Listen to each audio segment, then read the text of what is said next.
like a little baby P320. Are you sure this thing is drop safe?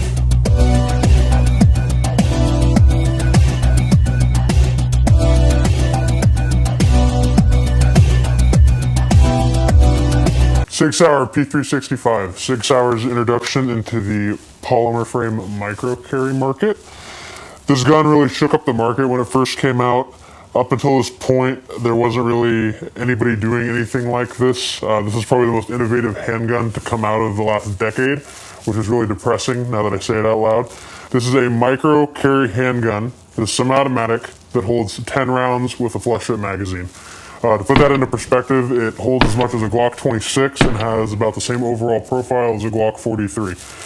So it pretty much killed the resale value of every Glock 43 and Smith & Wesson Shield on the market. These guns were super controversial when they first came out. Everyone was really excited to see something like this on the market. But once they got out into the hands of the public, an unnamed YouTuber who we'll call Mac and Cheese,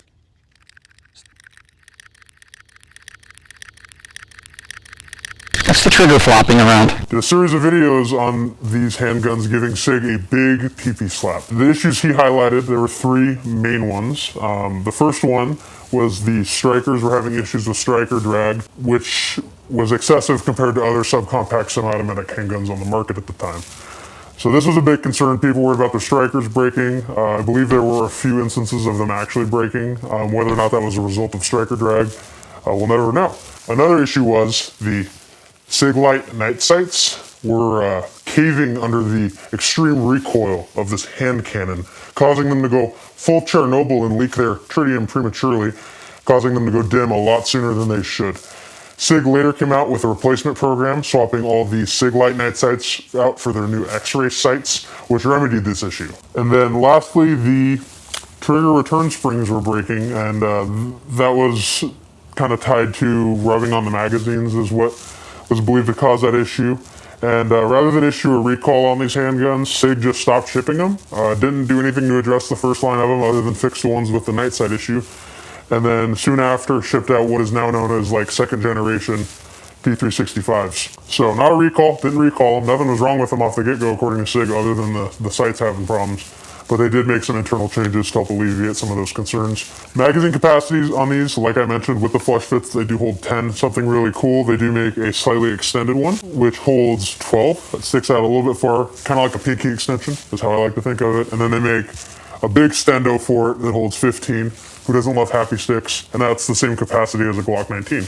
So that's super cool. The triggers on these are kind of okay. There's not a lot of consistency between multiple examples of handguns. Seen some of these have really good triggers out of the gate. Some of them have pretty bad triggers out of the gate. It's kind of a dice roll.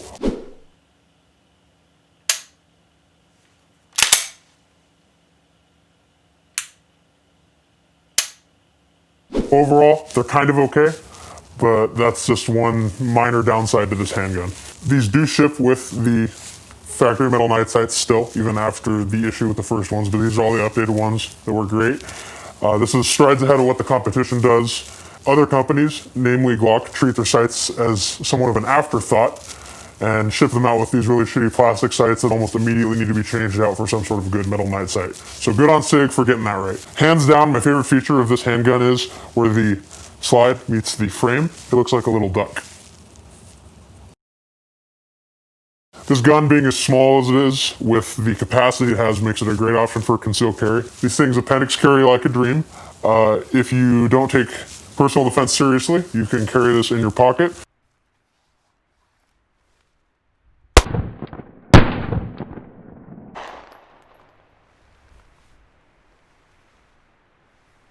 And let's not forget about the good old prison wallet. I know this should go without saying, but please do not stick this gun in your ass. And if you do, please make it the model with the manual safety because you already don't give a fuck about draw time. Most P365s do ship from the factory with no manual safety, but if you're stuck in 1990, they do have an option with a manual thumb safety.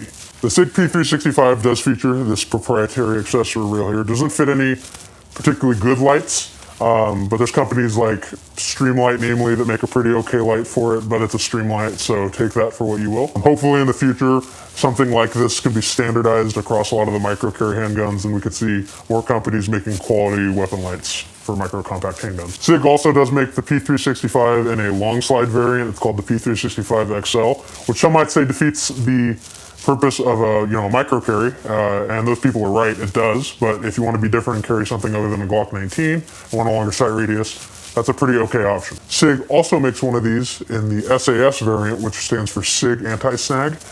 Basically what that does is has no protrusions, has this weird sight in the back that doesn't stick out of the top, doesn't really hold any sort of zero, but it's there. And then all your side controls are milled down, so if you need to lock your slide open or anything like that, perform administrative tasks with your handgun, you pretty much can't do that. But it doesn't snag in your pocket when you're pulling it out, so good on them solving a problem no one had. Overall, this gun did have some issues out of the gate. This is a whole new platform for SIG, and it really was very innovative for the micro carry handgun market. SIG did iron those out pretty quickly and did an okay job of taking care of those. And I gotta give them credit, this is overall a pretty solid pistol. I have a hard time saying a lot of bad things about it as they sit now. And that makes me give it a score of 7 out of 10 stars. The only reason it doesn't get a 10 out of 10 is because it's not a Glock 19. This was a big leap for SIG. Prior to this coming out, they didn't really offer anything good as a micro carry. The only two notable handguns they had were the P238 and the P938, and those are based off a 100-year-old design, which is super antiquated.